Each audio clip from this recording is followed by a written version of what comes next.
Some general considerations on the philosophy and practice of magic now follow.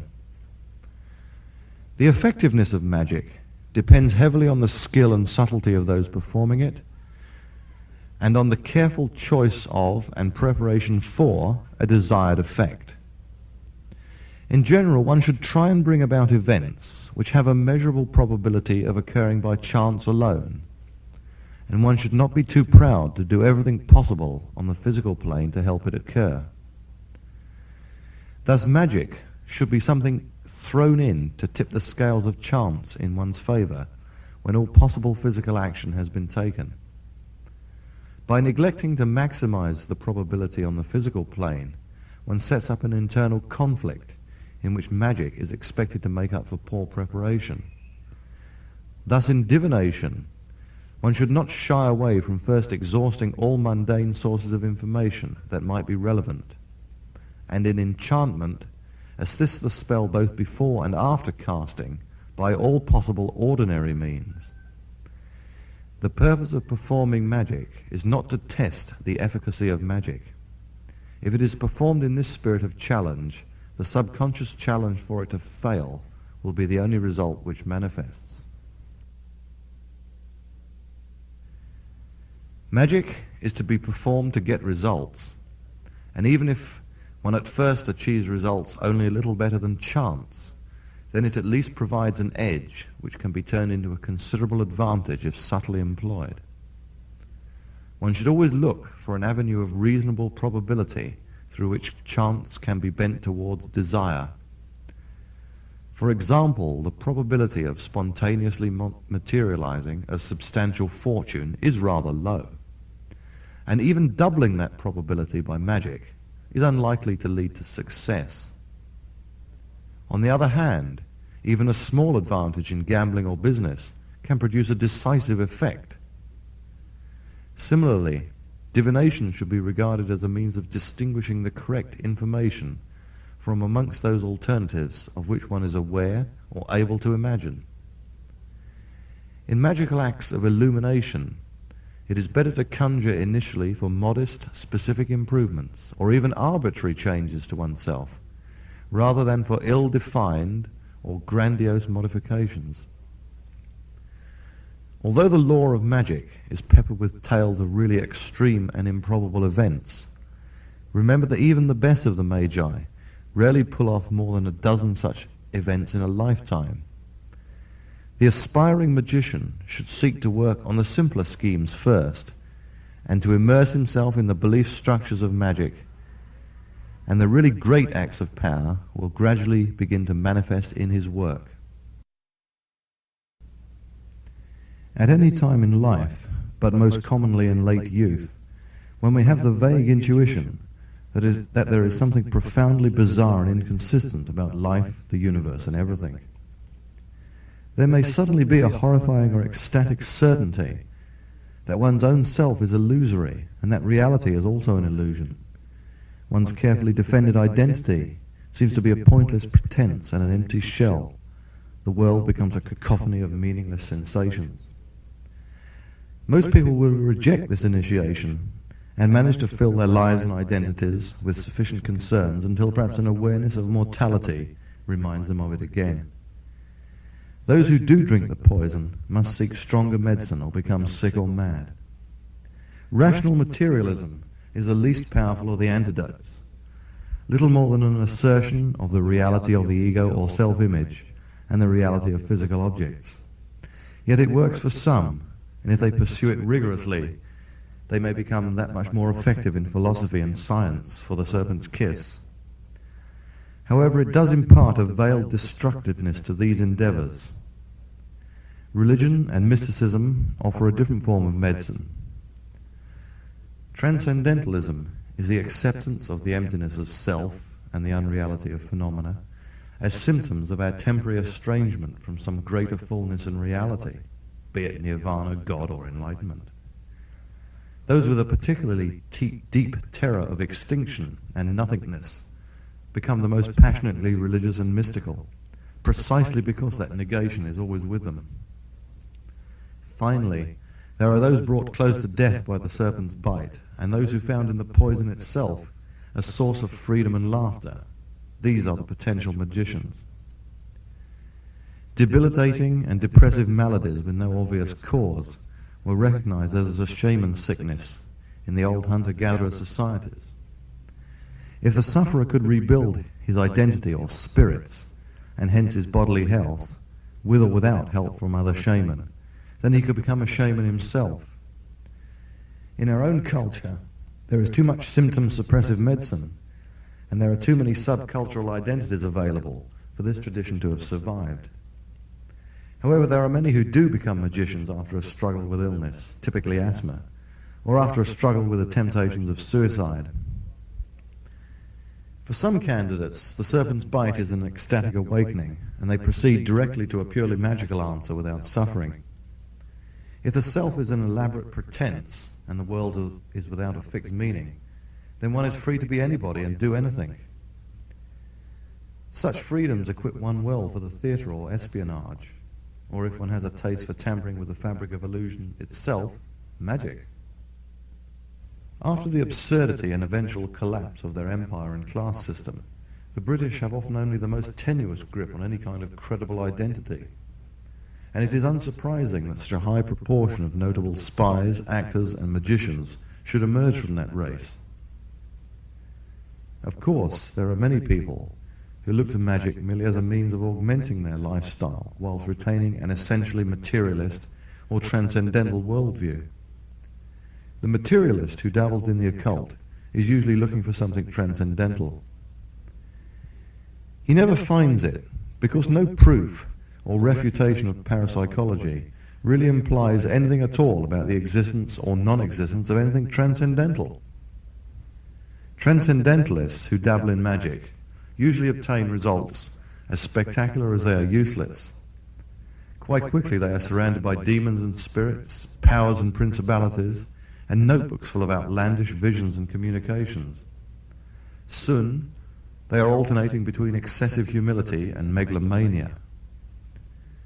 Those who approach magic from a materialist or transcendental point of view may succeed in getting a few magical effects, but only an acceptance of magic on its own terms is likely to confer the persistence to actually become a magician. Thus it is worth contrasting the magical paradigm with the rational and transcendental paradigms to see how they might usefully be untangled from each other. Although the paradigms are not mutually exclusive, they do not fit comfortably together. Yet of all people, the magician is the least likely to feel that they should be forced to fit, and the contemporary magician has most to profit from a working understanding of each. The materialist, transcendental, and magical paradigms each recognize a different basis to reality. The materialist universe consists of matter and energy in space and time. The transcendentalist universe is created of spirit or consciousness. As there is no universally accepted word for the underlying reality of the universe in magical terms, I shall borrow and adapt the word mana. All magical systems are explicitly or implicitly structured around the recognition of mana in some guise or other. Mana cannot precisely be described in materialistic or transcendental terms, but as magical terms are rather limited in our culture, it is worth attempting these descriptions.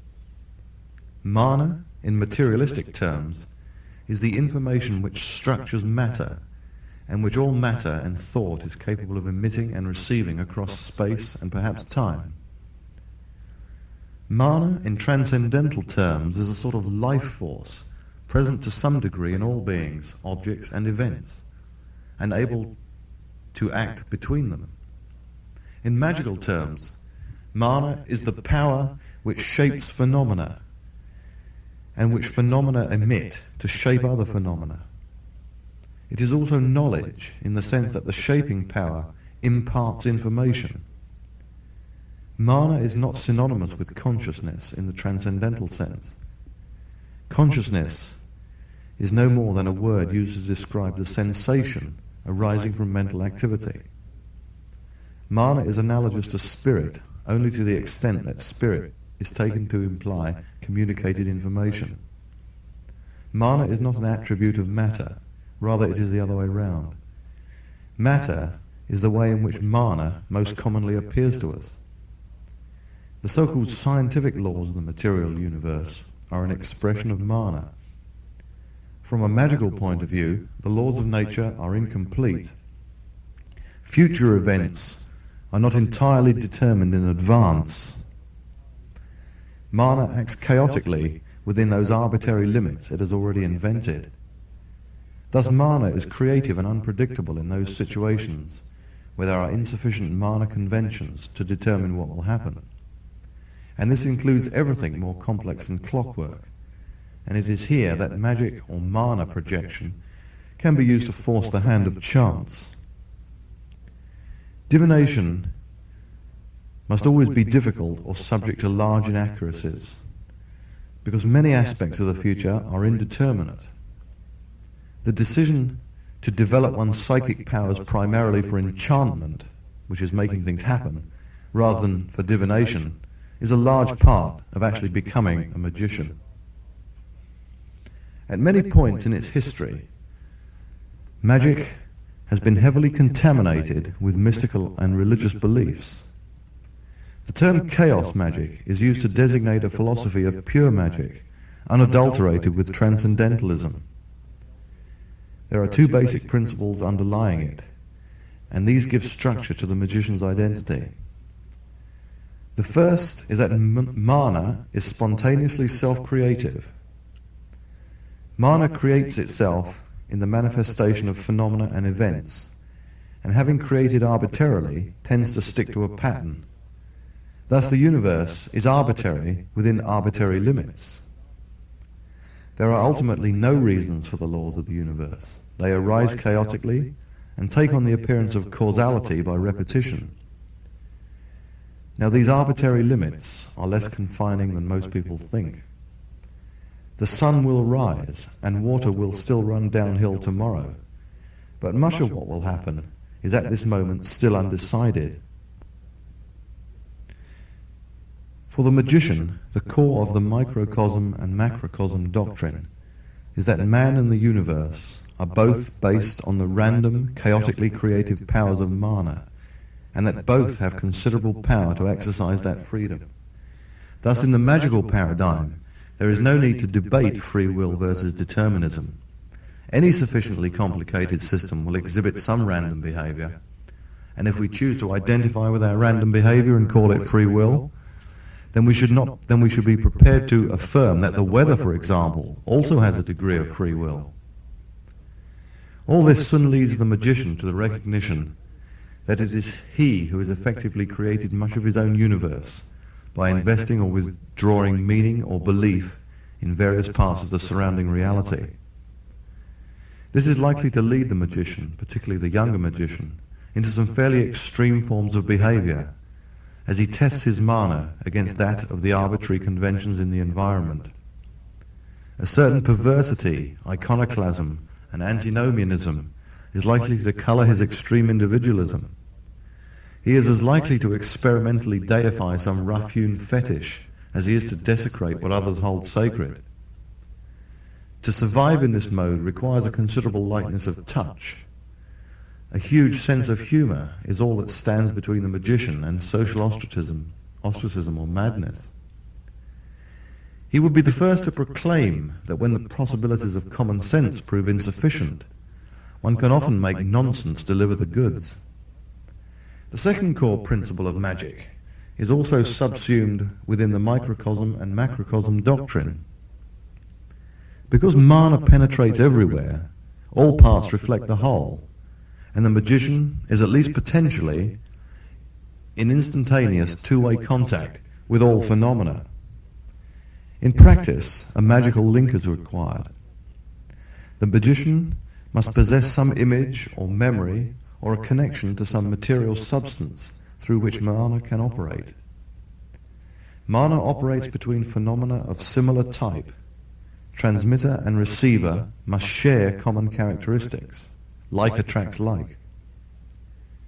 the magician aims to establish certain symmetries between the inner and outer landscapes. Being aware that mana is playing a game with itself and making up the rules, prizes and forfeits as it goes along, he decides that it would be more fun if he were to cheat a little himself. To do this, he must first prepare his internal landscape. It is basically the great variety of methods of preparing the internal landscape, which accounts for the rich diversity of magical identities and magical symbol systems. The practice of visualization is basic to them all, however. Visualization should also be understood to include intense ideation, sustained emotion, and other forms of mental focusing, concentration, and imagination. It is a state bordering on hysteria in the clinical sense, where the whole of the attention is directed towards some particular focus. It is usefully augmented by various physiological practices, ranging from sensory deprivation to frenzied ecstasy, that are collectively known as methods of attaining single-pointed awareness, or gnosis. The oldest magical systems, known as shamanism, populated the internal landscape with the spirits of natural phenomena, diseases, plants, and particularly animals, in an attempt to gain control over these phenomena. Nowadays, a number of neo-shaman practice identification with animal form, not so much for hunting purposes, but as a gateway to gnosis in which to perform other magics. In religious periods, magicians have usually filled their internal landscapes with angelic or demonic images. Each entity would have some specific function in the world, and each wizard would have a grimoire detailing the connections he had forged between the parts of his inner landscape, conceptualized as entities, and the outer landscape, the world. In their Baroque symbolism, both the shaman and the goetic theurgic traditions reflect the fact that it is considerably easier to handle the internal landscape if one fills it up with spectacular and emotive artifacts. The continuing popularity of Satanism amongst agnostics is testimony enough to this. There is some reality to the tradition of demonic pacts. Whatever is accepted into the internal landscape becomes part of you and will grow if fed. There is always a danger that design faults in an internal landscape lead to a progressive detachment from the external landscape. Then he who would be a magician ends up merely as an internal landscape gardener, or mystic, as he usually dignifies himself. Modern Kabbalah, in which I include the whole vast overflown edifice of correspondences between archaic pantheons, metals, plants, stones, tarot and astrology, can often be more of an obstruction than an aid to magic. Those who attempt to use the system in its entirety tend to be too preoccupied with patching incongruent maps to each other and to their experience of the outer landscape to actually do much effective magic. Partly as a reaction to such stultifying systematization, and partly out of a desire to evolve a pure magic which is structuralist, eclectic, and free of transcendental contaminants, a freestyle tradition is developing. The principles behind the freestyle or chaos tradition are that there is usually plenty of material already in one's internal landscape, that deficiencies can be made good by blatant invention or theft of appealing symbols from any other system, and that all methods of gnosis are interchangeable. Nothing is sacred unless one finds it is useful to regard it as so. The personal arcanum is a natural source for internal landscape material. Everyone will find themselves richly endowed with fears, terrors, lusts and desires if they look. And what better material to manufacture gods and demons from is there? Past lives, explored or even invented in trance, dream or reverie, can also be a key to the worlds within us, as can work with atavisms, the backward exploration of genetic memory to tap the powers of beasts.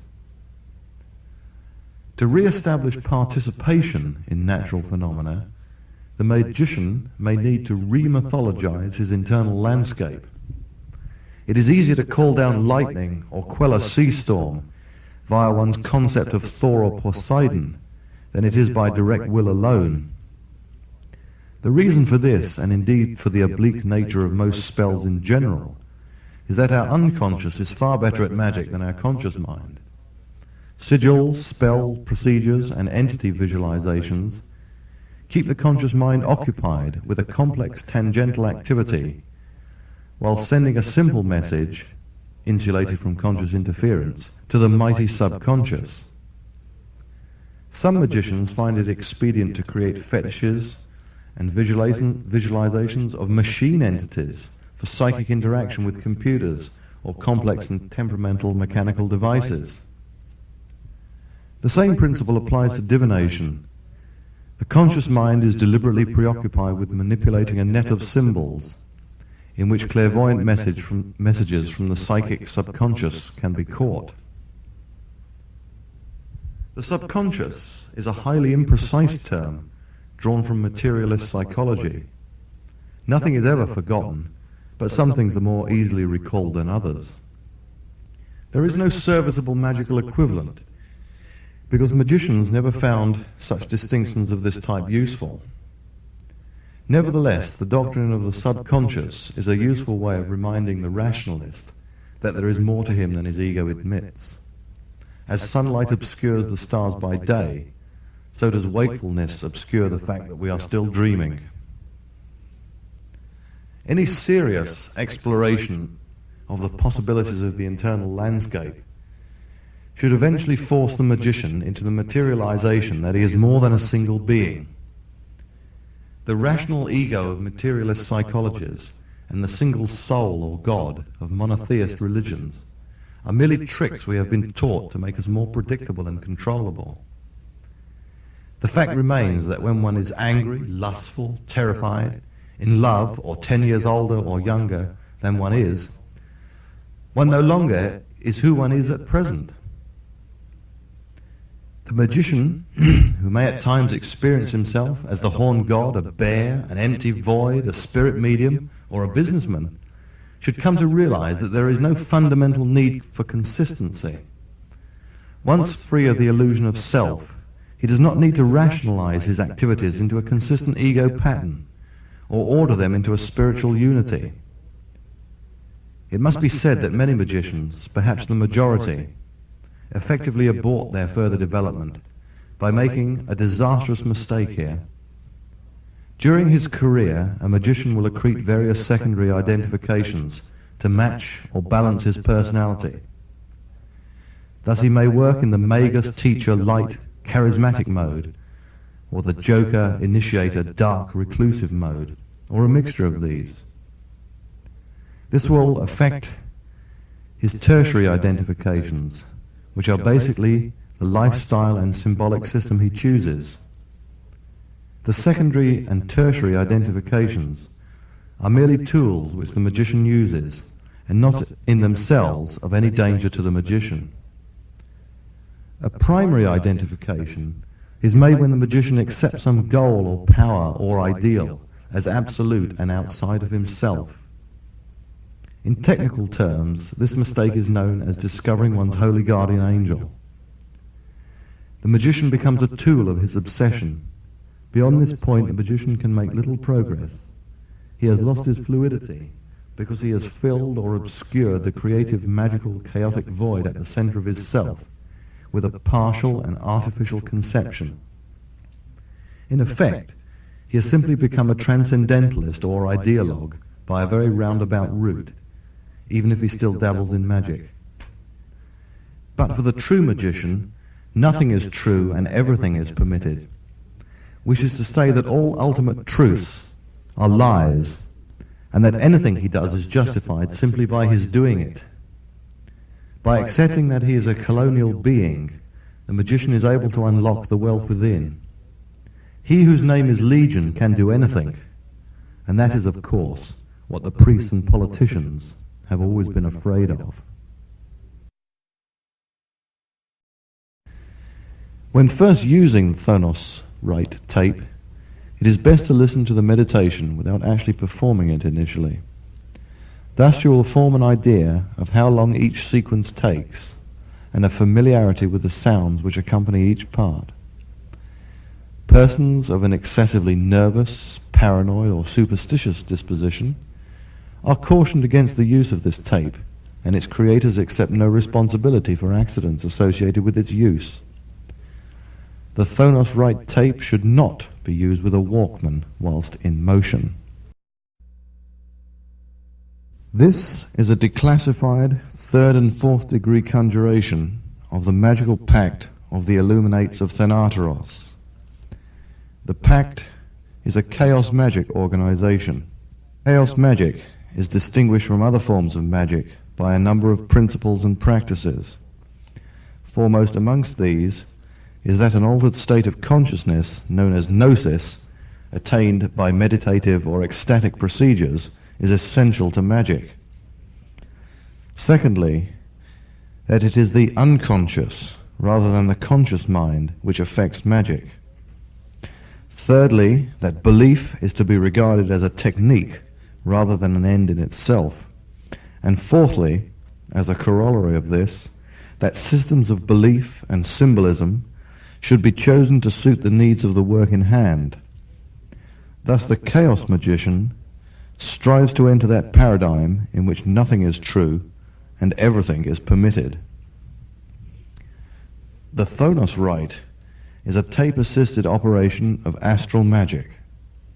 Astral magic is a form of trance meditation in which magic is performed using artifacts of willed imagination rather than actual physical instruments. Thus, to perform astral magic, the magician forms the equipment he uses in his imagination by an effort of visualization. The Cthonos Rite consists of a meditation journey through a series of underground chambers, hence the name Cthonos, Thon meaning earth or cave. The visualizations given on the tape are moderately complex in order to draw the mind into a trance condition. The purpose of the rite is to provide a setting in which the magician can perform acts of magic in the various chambers. Such acts of magic are normally performed to create actual effects in the physical world or to retrieve knowledge psychically from the world. The visualizations given on the tape are accompanied by carefully devised sound effects designed to stimulate the right cerebral hemisphere of the brain.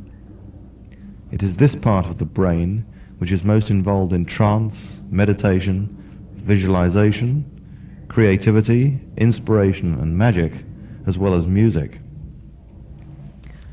The meditation leads the magician through the visualization of 6 chambers, each dedicated to a particular magical activity. In 5 of the 6 chambers, the magician is left for a period of approximately 4 minutes to perform a specialized act of magic at will, whilst the tape delivers sound effects conducive to the working in hand. A brief description of the type of operations that may be conducted in each chamber now follows. The first chamber is for evocation. Evocation is magical work with entities.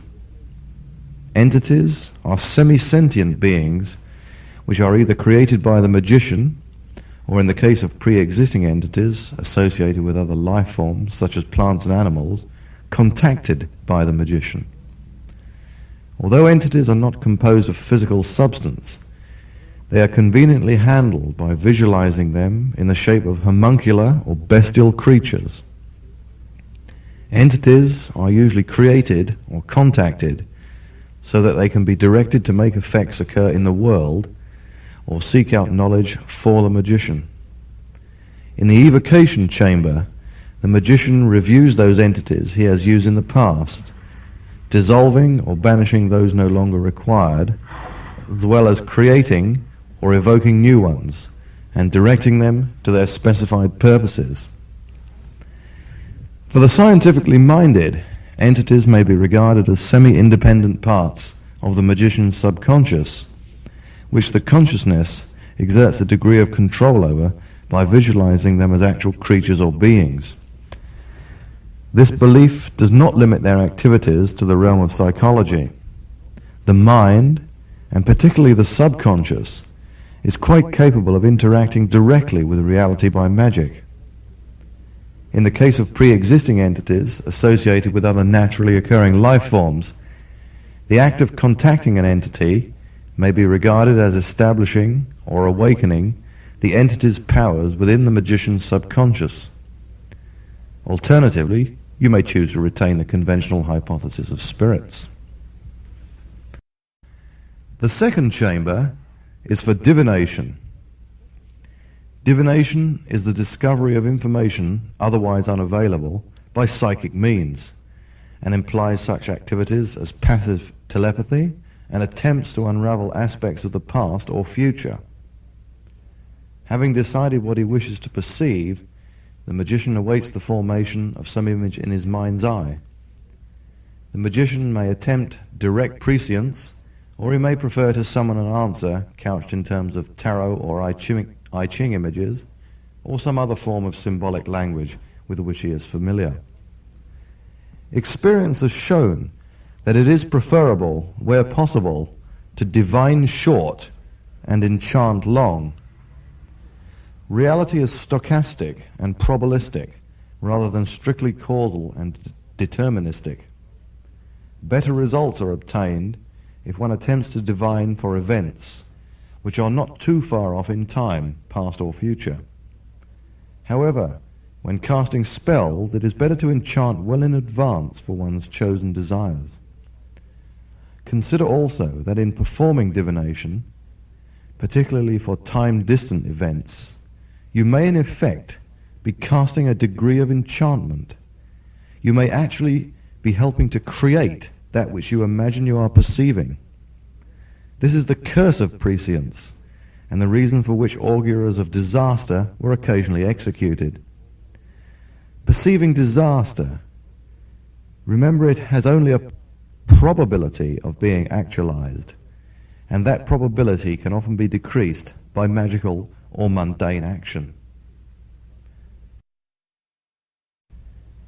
The third chamber is for enchantment. Enchantment is the creation of effects in the world using spells. A spell is a representation of what you want to happen, made into a form which does not directly remind the conscious mind of what it is you want. The reason for this is that conscious wishes are not particularly effective for reasons too complex to elucidate here.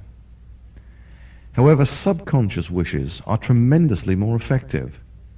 Thus, when designing a spell, the magician makes something that appears meaningless or nonsensical to his conscious mind, but which stimulates the real desire in his subconscious. For example, he may state his desire and then jumble up the syllables into a mantra, or write out the desire and compound the desire into an incomprehensible sigil. Alternatively, the magician may make a pictorial or solid image and stylize it so heavily that it does not immediately suggest its purpose. In every case, the aim is to create something which the conscious mind can concentrate on without being reminded of the actual desire. At the same time, the subconscious will be stirred to act magically because the process of creating the spell is remembered by the subconscious, and this connects with the actual desire. To cast the spell, all that is required is that the magician concentrates on visualizing the spell with great intensity without thinking about the desire that it represents. Remember, when using an image of a person, for example, in astral or other forms of magic, that the image, which is ritually healed or wounded or whatever, should not bear too much likeness to the target, although in the process of its construction, a subconscious link is established with the target. When ritually treating the image, the magician must concentrate only on the image without becoming conscious of whom it represents. In practice, the magician will usually create a spell image for use in the enchantment chamber before he begins the Cthonos Rite. The fourth chamber is for invocation. Invocation means union with some particular form of consciousness or psychic principle. The aim is to saturate the mind with a peculiar nexus of thought and power for inspiration, personal change, and/or magical action. Magicians traditionally chose the classical pagan deities for this purpose, as every cosmology embodies a complete spectrum of psychology. Thus, for example, the magician may invoke the qualities of Mars to increase his courage or warfare abilities in life, or to remedy some weakness in his physical vitality. Alternatively, on the magical level, he may invoke Mars to add extra power for the divination of enemy intent or the casting of an attack spell. Such secondary acts may also be performed in the invocation chamber after the main act of invocation. Briefly, invocation consists of the total immersion of consciousness in the qualities and attributes of that which one is invoking. Thus, for Mars, the magician would visualize himself in a warrior's outfit armed with weapons. He would visualize the sigil of Mars in flaming red and the chamber suffused with a crimson glow. He visualizes himself making martial gestures and tries to summon the emotions of battle fury and the elation of victory. The fifth chamber is the pit of Choronzon, the demon of dispersion. In the pit of Choronzon, the magician undergoes the experiences of disintegration and reintegration, or death and rebirth. It is useful, perhaps essential, that the magician periodically shatter and rebuild himself if he is to attain to that fluidity and freedom which mark the perfect magician. Nothing need be prepared in advance for the encounter with the pit, as the complete visualization sequence is given on the tape. The sixth chamber is the chamber of illumination. Illumination is a magical operation in which the magician carries out direct modifications upon himself, or in which the magician seeks the knowledge or wisdom to modify himself. Thus, in acts of illumination, the magician either quests after the hidden wisdom that he contains, or he casts a spell at himself to change himself. In practice, the magician usually enters the chamber having decided beforehand that he will either await some specified inspiration or with the intention of casting a spell at himself to remedy some weakness or to improve some quality.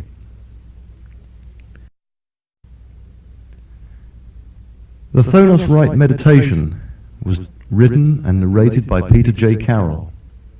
For a further elucidation of the principles expounded on this tape, consult his book Libernal and Psychonaut.